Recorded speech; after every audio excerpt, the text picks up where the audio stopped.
It was a cloudy morning in the small village of Atani. The air was thick with tension as the villagers gathered in the square, their faces showing fear and determination.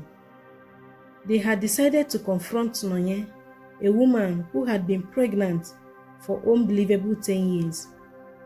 Strange and terrible things had been happening in the village, and the chief priest had declared that Nonye was to be blamed. Nonye's life had always been difficult. She was the only child of her mother, who died when Nonye was just 6 years old. Her father soon married a woman named Oka, who turned out to be very cruel. Oka beat Nonye for any reason she could think of, and Nonye's father did nothing to stop it. Nonye lived in fear and pain, her only solace being the memories of her loving mother. One stormy night, after a particular harsh beating, Oka locked Nonye outside in the pouring rain. Nonye shivered and cried, feeling utterly alone. Suddenly, she felt a touch. Turning around, she saw a woman who looked more like a creature from a nightmare. The woman's skin was wrinkled and her eyes glowed eerie. Nonye wanted to scream, but the woman covered her mouth and led her to a nearby cave. The next morning, Nonye woke up in the cave. The strange woman was still there and revealed herself to be Ada, a witch who had been born by the villagers many years ago. Ada offered Nonye a sinister deal. She would kill Oka in exchange for a sacrifice of human blood every 3 months. Desperate and with nowhere else to turn, Nonye agreed. That night, she returned home to find Oka dead. Nonye was relieved and grateful to Ada, but she had no idea of the darkness she had invited into her life. To fulfill her end of the bargain, Nonye began to feed Ada with her step-siblings one by one. On the night of every sacrifice, Ada would possess Nonye, who would then drain the blood of her step-siblings until they died. This continued until all 6 of her step-siblings were dead. Each death made Nonye feel more powerful, and her appearance changed dramatically. She became more beautiful and confident, but people in the village began to suspect her, though they had no proof. Among the villagers was Ayo, a handsome and hardworking young man. Many women admired him, including Nonye. However, Ayo did not notice her.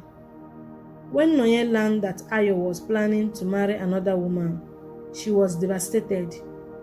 She hurried to Ada and begged her to make Ayo marry her. That night, Ada bewitched Ayo, who changed his mind and decided to marry Nonye instead. Despite objections from his family, Ayo married Nonye and moved in with her. Life with Nonye was strange for Ayo. He became her obedient servant, following her every command without question. Many people noticed this change, but Ayo seemed unaware. However, he grew suspicious of Nonye's nightly absence. One night, he decided to follow her and discover her meeting with Ada in the cave. Shocked to see the witch he believed was dead, Ayo tried to leave but was caught by Ada. Despite Nonye's pleas, Ada killed Ayo, draining his blood in front of Nonye. The next day, Ayo's body was found by the roadside. His family and the villagers accused Nonye of his murder. They dragged her to the village square, forcing her to carry Ayo's corpse on her head. As they prepared to burn her alive, a thunderstorm struck, killing 20 villagers and causing chaos. Ada took advantage of the confusion to rescue Nonye. After the incident, Nonye fell into deep despair, mourning Ayo's death and regretting her deal with Ada. She stopped feeding the witch, who grew increasingly angry but could do nothing without Nonye. 2 weeks later, Nonye discovered that she was pregnant with Ayo's child. This news brought her a glimmer of hope and happiness. One night, Aja visited Nonye, furious that she had been neglected for months. She was shocked to see Nonye pregnant and demanded to possess the baby. Nonye refused, and Aja entered Nonye's body through her nostrils. Nonye passed out immediately. When she awoke, she found her belly unnaturally large and her body gained weight rapidly. She realized that Aja had taken over her baby and was now residing in her belly.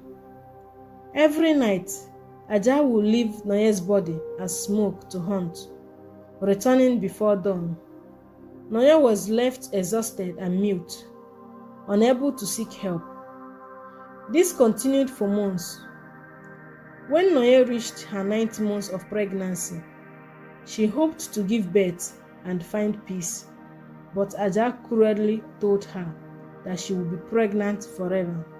Whenever Nonye would seek for help, Aja will make her mute, trapping her in a cycle of despair and helplessness. After 10 years of this torment, the villagers had enough. They gathered in the village square and decided to end Nonye's terror once and for all. They marched to her house with war chants, determined to kill her. Aja, returning from a hunt, entered Nonye's body just as the villagers surrounded the hut. Nonye, hearing the chants, felt a mixture of pain and relief, hoping that her suffering will finally end. As the villagers set the hut on fire, Aja tried to escape, but Nonye blocked her nostrils, preventing the witch from leaving her body. The flames consumed the hut, and Aja, weakened by the fire, could not escape. The villagers pulled Aja from the flames, chopping her into pieces and burning her to ashes, scattering them in the river. Nonye was also burned, and her ashes poured into the river. With Aja and Nonye gone, peace and harmony returned to the village. The villagers learned a valuable lesson. Never let your heart be consumed by hate, for it opens door for evil. Thank you for watching. If you enjoyed this story, please subscribe, like, and comment.